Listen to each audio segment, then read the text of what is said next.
Aksai chin പീഠഭൂമി ഏത് മലനിരയിലാണ് സ്ഥിതി ചെയ്യുന്നത്? കാരക്കോറം.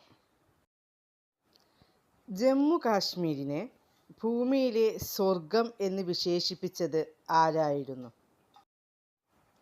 ജഹാംഗീർ ചക്രവർത്തി. കാശ്മീരിൻ്റെ മകുടത്തിലെ രത്നം എന്നറിയപ്പെടുന്ന തടാകം ഏതാണ്?